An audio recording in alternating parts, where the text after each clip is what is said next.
Bismillahirrahmanirrahim. Alhamdulillahi Rabbil Alamin. Wabihi nasta'in ala umurid dunya wad din. Asyhadu an la ilaha illallah wahdahu la syarikalah. Wa asyhadu anna sayyidana Muhammadan abduhu wa rasuluhu la nabiyya ba'dah. Allahumma salli wa sallim ala nabiyil Mustafa wa ahli baitih. Para pemirsa yang berbahagia, kita berjumpa lagi dalam wacana dekat dengan Islam, Familiar with Islam. Dan kesempatan ini kita akan membahas sebuah judul Citra Islam. Mengawali pembahasan ini, kita akan merujuk pada statement Al-Quran dan statement Al-Hadith. Yang pertama, Nabi mengatakan dalam sebuah hadisnya, Inni lastu akhsha alaikum an tusyriku bih, walakin akhsha alaikum ad-dunya an tanafashuha. Sesungguhnya aku tidak mengkhawatirkan bahwa kalian akan menyekutukan Tuhan setelah kepergianku, akan tetapi yang aku takutkan dari kalian adalah tentang dunia, dan kemudian kalian berlomba dengan dunia itu. Ini pernyataan Nabi. Kemudian dalam Al-Quran pada surat At-Takatsur Allah berfirman, A'udzubillahi minasyaitonir rajim. Bismillahirrahmanirrahim. Alhaakumut takatsur hatta zurtumul maqabir. Berbanyak-banyak akan melalaikan kalian sehingga kalian masuk ke dalam kubur. Para pemirsa yang berbahagia, kelembutan dan kehangatan Islam yang dulu menghiasi setiap pribadi dan mengemuka di permukaan bumi dan menyelimuti langit dunia, khususnya di awal periode kenabian, kini tampaknya mulai redup secara perlahan, dan khususnya ketika sang Nabi tiada lagi menyertai mereka. Loh, bukankah Quran masih bersama dengan mereka? Dan catatan-catatan perilaku Nabi pun masih segar dan hangat di benak mereka. Ya, benar. Lalu apa penyebab keredupannya? Tentu dipicu oleh banyak hal. Tetapi yang paling dominan jawabannya adalah, bila diringkas, maka cukup dengan satu kata saja, yakni dunia. Kesenangan dunia yang membentang di hadapan mereka, apalagi setelah perluasan wilayah ke berbagai penjuru sampai di luar daerah Jazirah Arab, maka pundi-pundi kekayaan tumpah ruah dan meliputi kehidupan mereka semua. Dari situlah maka kemudian nilai-nilai kesucian jiwa yang selama ini telah ditanam sehingga bersih dan suci mulai tercemar dan tervirusi oleh kecintaan pada dunia yang berlebihan.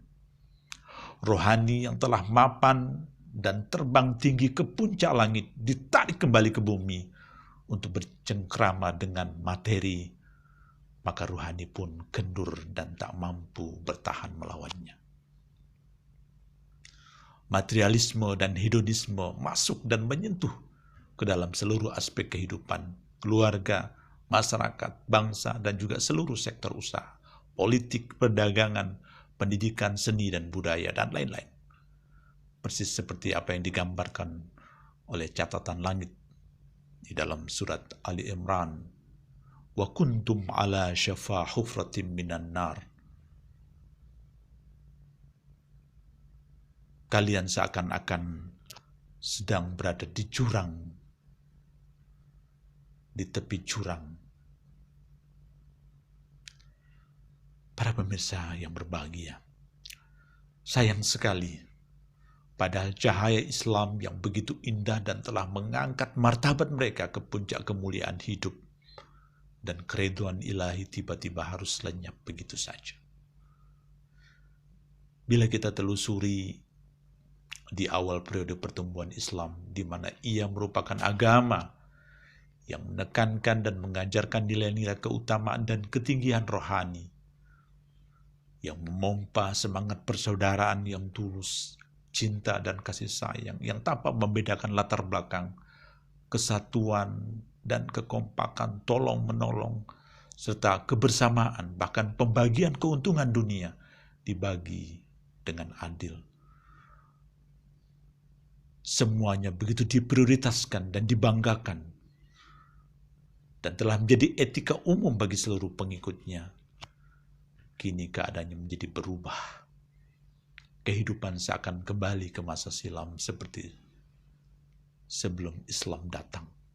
Persaingan, perlombaan, kebencian, permusuhan, kepongahan, kesukuan, penghinaan, pertikaian, bermegah-megah, pelecehan atas kaum perempuan, dan segala jenis kerusakan lainnya seakan menyelimuti kembali kehidupan mereka, dan bumi menjadi panas, rusak, dan menakutkan. Bumi dan dunia yang seharusnya tetap terawat dengan nilai-nilai luhur yang mereka dapatkan dari cahaya langit, kini bumi dan dunia itu seakan bukan lagi tempat yang aman bagi anak-anak, tempat yang aman bagi kaum perempuan dan orang-orang yang lemah.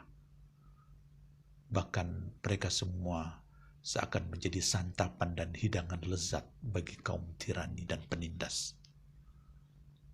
Pelaku kejahatan tidak lagi hanya dilakukan oleh mereka yang memang tidak beragama, tapi juga oleh mereka yang mengklaim dirinya beragama. Sehingga nyaris sulit membedakan siapa yang beragama dan siapa yang tidak beragama, karena perbuatan mereka penuh dengan kepura-puraan. Kini yang tersisa dari Islam hanyalah ritual, zikir, dan sebutan-sebutan indah yang melekat pada seseorang atau nama sebuah bangunan, dan tidak lebih dari itu. Islam yang konon menyentuh aspek penting dari kemanusiaan, seperti keadilan, kesopanan, kemurahan hati, lenyap sama sekali. Maka benarlah apa yang diprediksi Nabi tentang kondisi zaman yang bahkan terjadi setelah kepergiannya, seperti yang dinyatakan beliau dalam hadisnya. Sayati zaman la yabqa minal Islam illa ismuh, wa la yabqa minal Quran illa rasmuh. Akan datang satu masa, satu zaman di mana Islam hanya yang tersisa tinggal nama. Dan Al-Quran yang suci, Al-Quran yang indah, yang merupakan pedoman hidup, yang tersisa hanya tinggal tulisan-tulisannya saja. Para pemirsa yang berbahagia, mungkin kita beranggapan zaman kita ini belum seperti yang diprediksi Nabi. Namun, kita patut waspada sebab tanda-tanda itu sedang mengarah ke sana. Apakah hal tersebut akan kita biarkan? Tentu saja tidak. Kita harus mengubahnya kembali. Karena kaum muslimin adalah pemegang amanah yang terdepan. Apakah kita sanggup mengubah keadaan itu? Para pemirsa yang berbahagia, baiklah, kita akan menjawabnya insya Allah di season yang kedua, di kesempatan yang lain. Mudah-mudahan wacana uraian singkat berkaitan dengan judul Citra Islam pada bagian pertama ini, insya Allah mudah-mudahan memberi masukan kepada kita semua dan menginspirasi kita semua. Kurang lebihnya mohon maaf, wabillahi taufiq wal hidayah. Wassalamualaikum warahmatullahi wabarakatuh.